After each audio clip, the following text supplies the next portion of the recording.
Yes, it can be fun to learn the bagpipes, and we're going to do just that in this video. Learning Copperhead Road. All you need is a practice chanter, and this is what we're going to go through in today's video.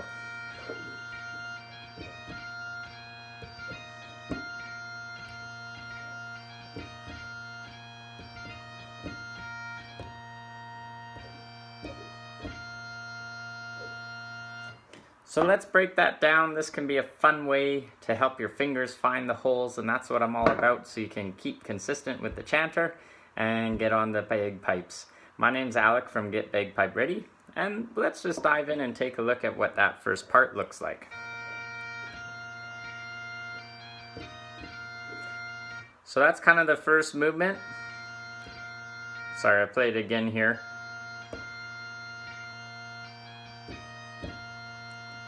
So for the first time through the tune, we can just simplify things and do grace notes instead of doublings. So we're starting on the E. So for the E, our bottom hand is down, which is our right hand. Our pinky is up. For our top hand, our ring finger is up. Of course, there's no hole for the pinky on the top hand. And just make sure your thumb is on the back of the chanter hole as well. So that's an E. So you're playing an E. And now we're going to do a grace note. So a grace note is just where one finger goes up and down. And a grace note, as you get practice at them, it sounds quite fast. But it's worthwhile doing it slow and making sure you find that hole again. You don't want to kind of jump on and off that hole. You want to find that hole again nice and solid. So that if you haven't done grace notes before, this could be a good place to pause the video and just work on that G grace note a little bit. But assuming you've got that nailed down, or you've been around the block with grace notes, we're going to just move on here. So we're at the C, the high E, and then a strike. So a strike is where our ring finger is just coming down and up, similar to a grace note, but it's going down and up instead of up and down. Okay, so we have the grace note, strike. Alright, so we have grace note, strike, and then we're going up the scale.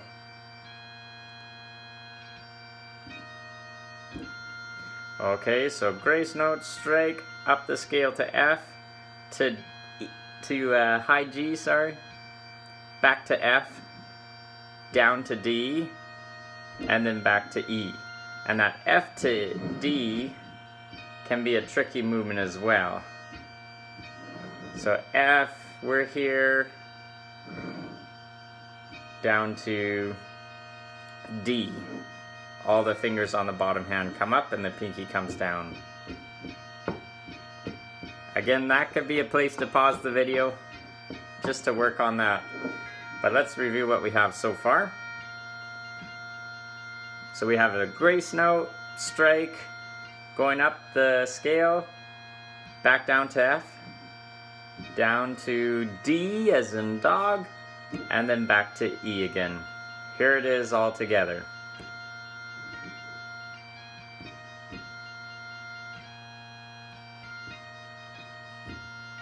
Okay, so I added a little bit there. So we'll build on this as we go. So we have the E, grace note, strike,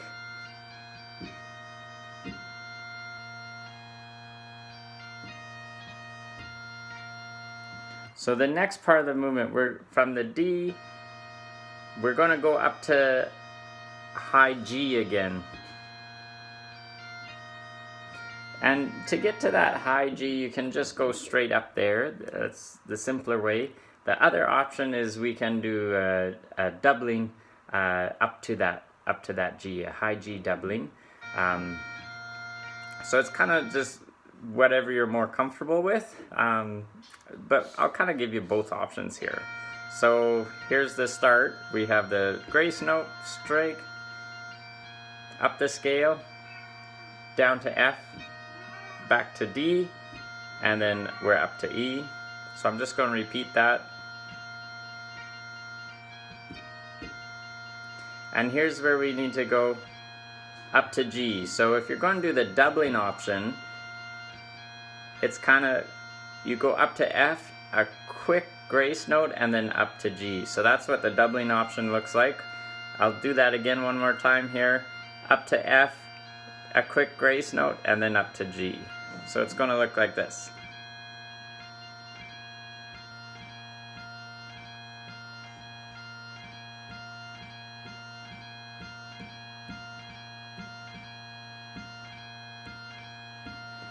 And yours might not be so quick at first, but you can just, you know, and again, a place to pause the video and just practice that for a while.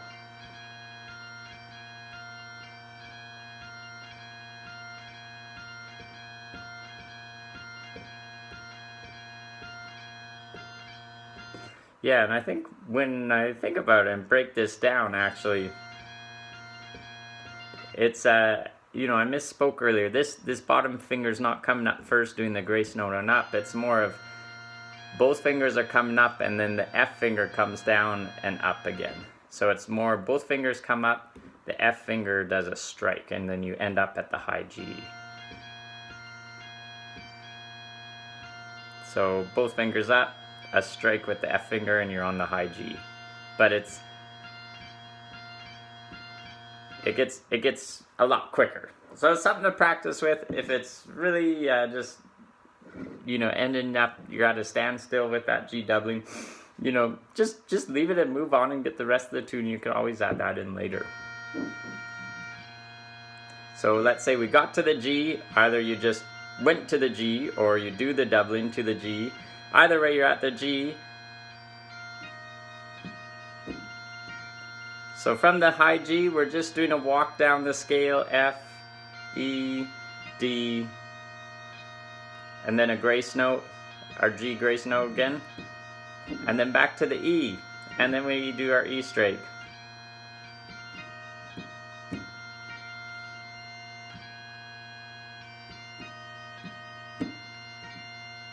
G, walk down, grace note, E, E strike. So let me put that all together with that first part we learned here.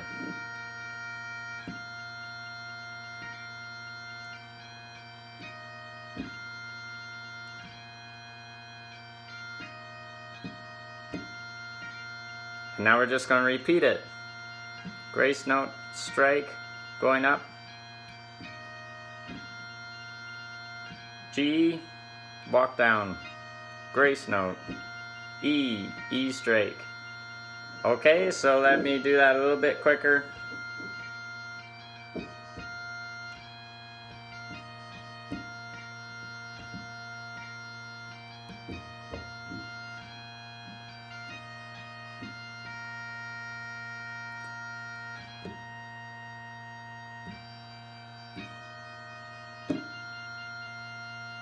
So we just have one new ending here. I just played it to tack that on, and then you got it. You're good to go.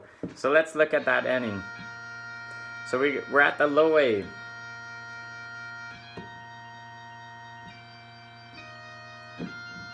So we start at the low A, and then what in the world am I doing there? I'm doing so I'm going from low A, grace note to F. So we're at low A, grace note to F, so a low A, grace note to F.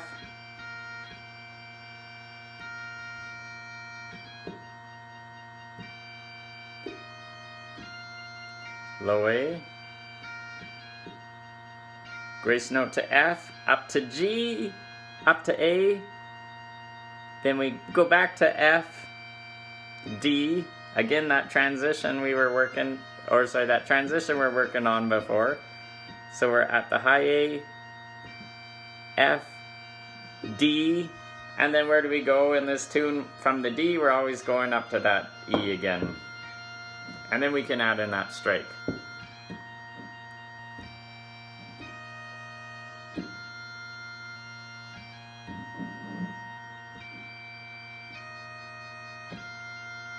And this can be a good one to just practice over too.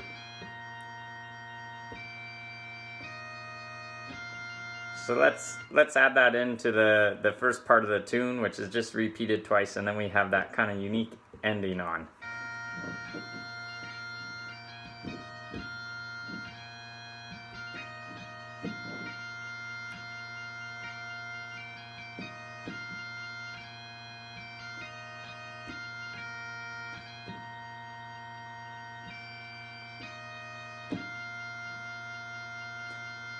And then if you want to dress it up a little bit, you can always add in doublings instead of grace notes the second time through.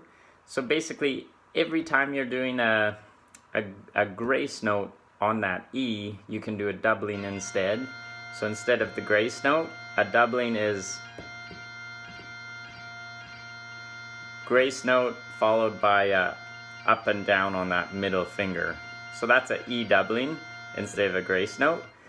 If doublings freak you out a little bit, grace notes are more than enough to handle. Don't even worry about it. Get it comfortable with grace notes first.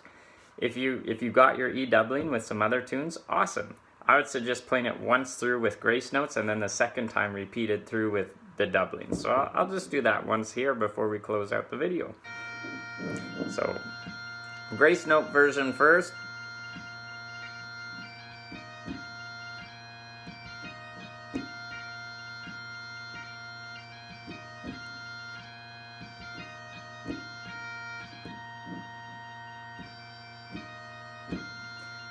And now the doubling version.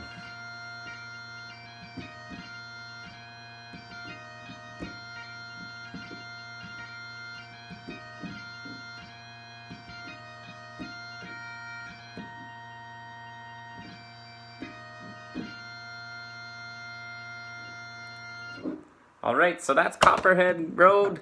Have fun with it. Let me know if you have any comments below. I'd love to hear from you. Thanks for watching.